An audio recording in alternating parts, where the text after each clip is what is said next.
Hi, my name is Chase Cope, and let me ask you a question. Do you like comedy? Well, if you do, I'm sure you're going to be very happy with this interview because today I'm going to be talking with comedian and Kappa who turned his life experiences into laughter, connecting audiences all the way from comedy clubs to college campuses. And that person I'm talking to is none other than Eric Clark. Welcome, and how are you feeling today, Eric? I'm good. I'm good. I am definitely happy to be here, man.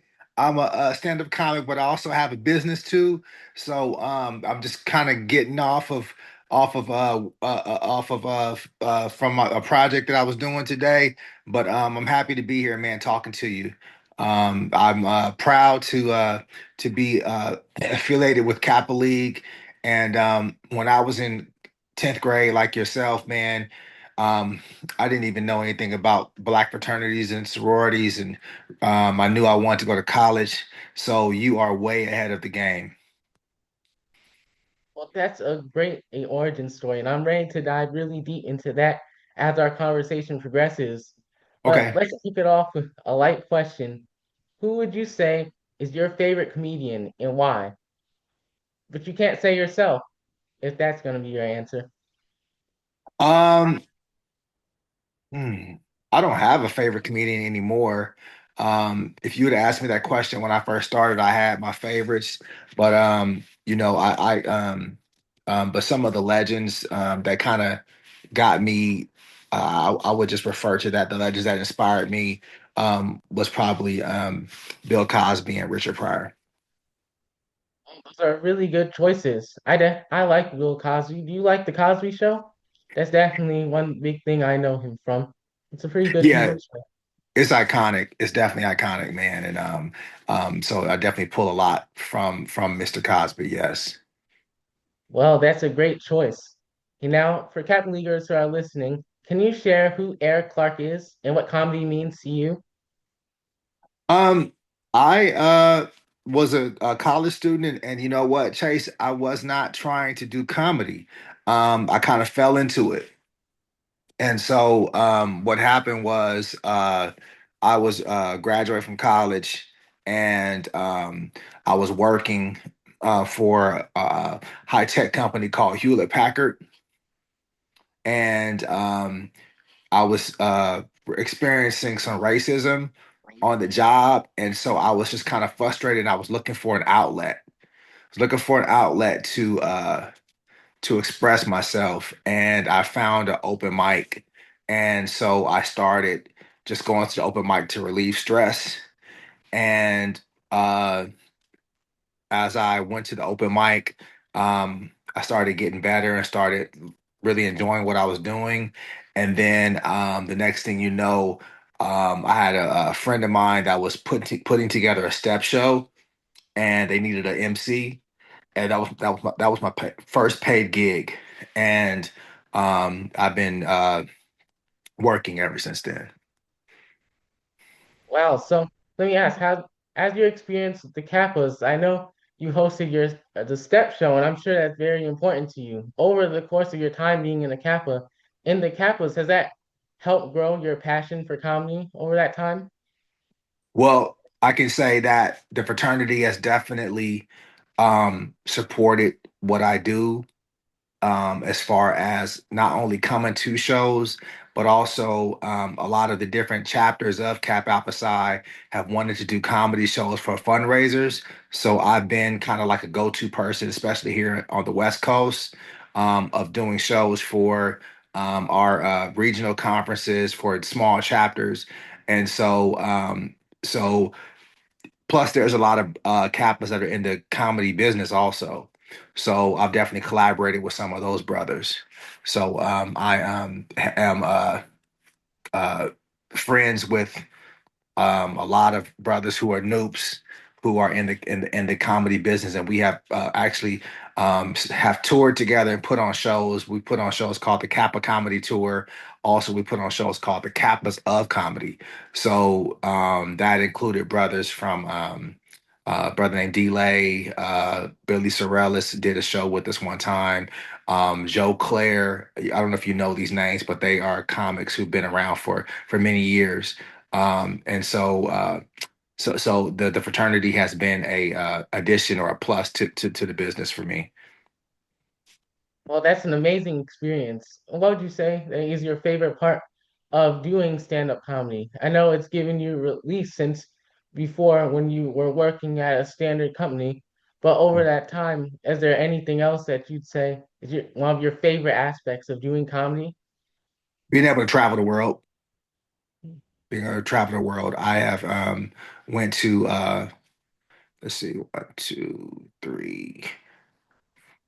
I've been to several different countries doing comedy. I've been to I did the military tour, which is a USO comedy tour. You performing for the troops. So I've been all over Korea, all over Japan. And then I was also doing work on some cruise ships also. And so I got to work in countries like the Bahamas, Belize, uh, Bermuda, Costa Rica. So, being a entertainer, uh, you have to go on the road to make money. You know, you have to go across the country. So not only out of the country, but also seeing different parts of the country that I didn't. You know, I'm from the West Coast. So I'm from Oakland, California. So so comedy has allowed me to go all over the country and all over the world. So that's one of the pluses about it. That's a great plus sign. I definitely like traveling as well. And let me ask for countless leaguers who are interested in comedy, what steps would you recommend that they partake in if they want to go down that career path? It's not, you know, the thing about comedy, just like with them being a musician, like say for example that you want to start, you know, making beats or doing something like that, you could just start. A lot of people start on social media, but the real bare bones of doing comedy is getting in front of a real audience and actually seeing and testing what you think is funny in front of them. So I encourage all people that if you want to do comedy. Um, you're going to have to go to the open mics that are in your city. So there's open mics in every city that you can go to try to test and try to build your material or try to build some type of stage presence to get over that fear of being in front of people. So if you're interested in doing comedy, you can Google open mics in your city, and then there's probably every city in America has a comedy scene. So you probably have to sign up and you can go out there, you can test what you have. And so that's the easiest way to get started. So you know, you want to be prepared. You know, every comic, every person that tries to do comedy, you're going to have shows that are going to be bad. That's just the way it is. You know, you know, you have to test your material out. You might think you're funny in front of your family, or you might think you're funny in front of your boys, but you don't know how something's going to land until you get in front of real people. And Oh, so, that's great. Sorry. yeah, so if anybody wants to do comedy, oh, there's plenty of open mics. Well, that's great advice. It's definitely important to get out there. And you definitely touched on something that too I wanted to ask you about. Everybody knows that comedy can be nerve-wracking, especially stand-up comedy, since everybody's watching you and you have to perform live, so you have to make sure that everyone finds it funny. But how did you personally build that confidence? Was it over time? And what advice would you give to someone who is still in that stage of building the confidence to get out there and actually do stand-up comedy? Well, the thing is that you never really get over being nervous and butterflies. I still get butterflies doing comedy, even though I've been in the business for a while. So you never that never goes away. It's being able to manage it and being able to still think on your feet, and to be able to talk to yourself and tell yourself that you know you that is that what you have written or whatever stage presence that you have is going to be okay. Also, you know, you have to have the you have to get over things quickly also. So if you have a show that doesn't go well, it couldn't be other factors outside of your just material not being good enough to where the show wasn't good. So you always have to, comedy is always, you always have to go back to the drawing board and you have to revamp what you said or find another word that might be better for it. So it's not it's a craft. So you can be you have to have presence and presence and personality, but at the same time you have to have good content. And so with good content, you have to like I said, you have to test it out. So what I do is when I do sets or when I am practicing, I video record myself and I audio record myself also. And so that way, after I do a show, I can edit and I can change things that I feel like could be said better or delivered better. So so yeah. Well, that's also amazing advice. And ultimately, what you say is your biggest general piece of advice to a cat leaguer who's listening, who wants to go into the comedy field, or really any creative expression. What last piece of advice would you give them? I would just say good luck. I would say that you have to love it. That's what I would say. You have to love it. And also, when you first start doing something, everybody's going to be supportive. People are going to come to your shows, but then if you stick with it, you're going to get to a point where you're going to have to build your own audience and the people that like your family and your friends who are excited, are you still going to be committed to it when their excitement dies down? So that's the thing. So it's really stick to itness, and so it depends if you really are committed to the craft. Like I said, comedy. There are some situations in comedy where you like, man, you gotta love it. You know what I mean? Like you can, be getting paid a lot of money for working for a short amount of time for like 30 minutes to an hour.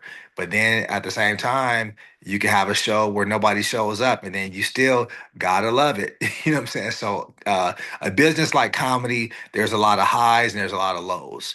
And so the thing is that you can never really get too high, you never can get too low. And so that's my would be my advice. Well, thank you for sharing that. That's truly inspirational. It's just the practice of trial and error and knowing that, as you said, you'll have high points and you'll have low points, and to keep Yeah. moving forward, even with that being said. Yes. And now, Yeah. the last question I want to ask you, you personally, when people hear your name, Eric Clark, what do you want them to remember you as in the future, in your legacy as a comedian? It's a good question. Let me think about that. How do people want to remember me? I just want them to remember me as someone who was honest on stage, someone who's honest on stage, and someone who is tried to bring healing through laughter. You know, that's what I want people to remember me as someone who's honest, as someone who's authentic, and someone who's a healer. Thank you. That's a great perspective and really an awesome legacy. And I know that one day people, even probably now, do think of you as that. So I just want to say thank you for joining me today. And thank you, Cat Leaguers watching. This is Chase Coke signing out. Bye. Thank you. Thank you, Chase. Thank you.